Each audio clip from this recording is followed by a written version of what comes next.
Women of Reddit. What are some things the guys aren't ready to hear about women? Boob hair. I have one particular boob hair that is pure white and seems to stay invisible until it's an inch and a half long, and then suddenly it's right there, twisting in the breeze like giant kelp in the sea. I cannot pluck that bastard fast enough. I have one of those too, but it's on the side of my neck. I swear it appears overnight. We have a lot more body hair than some men seem to think we do. A lot of us, in addition to shaving our legs, are also shaving our toes. Toes and top of my foot. Truly, we have hobbit feet. When I got laser hair removal on my legs, I asked if I could get it on my toes. Apparently, the whole top of the foot is included with the leg, so I was pretty psyched. Period shits. Periods give a lot of women crazy indigestion, and there's no experience quite like having 3 liquids coming from your body at the same time. Sorry. And horrendous farts, codename period farts. One time in high school theater, we were rehearsing for a show, and I had horrendous period farts. I was mostly on one side of the stage and farted quietly twice, pretty close together. People smelled it and thought something died. One guy said it smelled like a dead rat. He goes to open this little door in the floor, and there was a decomposing rat in there. It was great luck no one figured out it was me. Yup, blamed it on the rat. I bet it died from your farts. By my count, 6 liquids. Evacuating your guts from both ends, peeing, bleeding, sweating, and crying. Multitasking. I read peeing, bleeding, sweating, crying in the Daft Punk harder, better, faster, stronger voice, and I don't think I'll ever recover.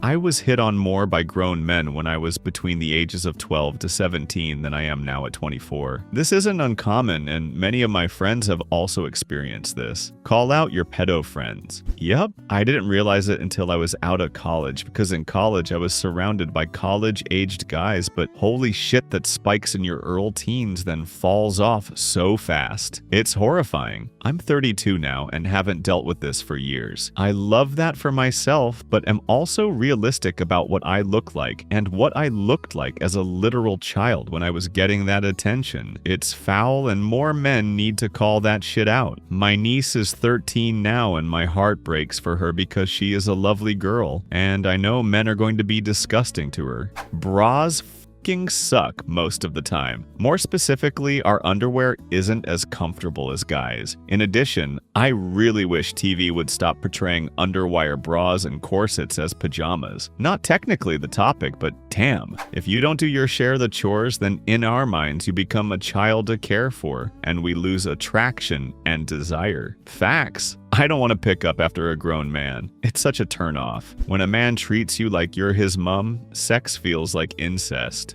Guys with big dicks, be proud of it if you want, but keep in mind that it can hurt some women. The bigger it is, the more foreplay, communication, and gentleness is needed the first time. Don't assume it's going to be amazing for everyone. You have to check to make sure your partner is okay, and stop if they're not. Vaginas can't handle every size dick instantly because it's capable of childbirth. Those are very different actions. Seriously, stop if your partner is not okay, please. In fact, no matter your size, always check that your partner is okay. Real sex isn't like porn. You have to talk or have your partner signal that things are still good. You don't know what's going on in their head unless you ask or they tell you. No orgasm is worth traumatizing someone. I was sexually assaulted by a well-endowed guy who was so proud of it, he couldn't comprehend that it could hurt. And then he just didn't care that it hurt and ignored my blood and panic. He seemed to think he was a god in bed and I must be crazy for nor enjoying it. So even after I asked to stop, he kept going, focusing on himself and maybe thinking I'll change my mind. My grade slipped because it was hard to study for a week after with constant pain and swelling and probably PTSD. I still have nightmares about it and possible nerve damage. Also, just because you have a big dick, it doesn't mean you don't also need all the other skills too. I don't want to speak for everyone, but I'd personally rather a small penis and great hands and mouth versus a big penis and average hands and mouth. We're so much more similar than we are different. So many men seem to see women as like a totally different species, but we're really not. I really wish more men would see us as peers of maybe different life experience, but still fundamentally the same at the core. This is still the #1 piece of advice I give male friends who are trying to date. Treat them like a homie, not like a potential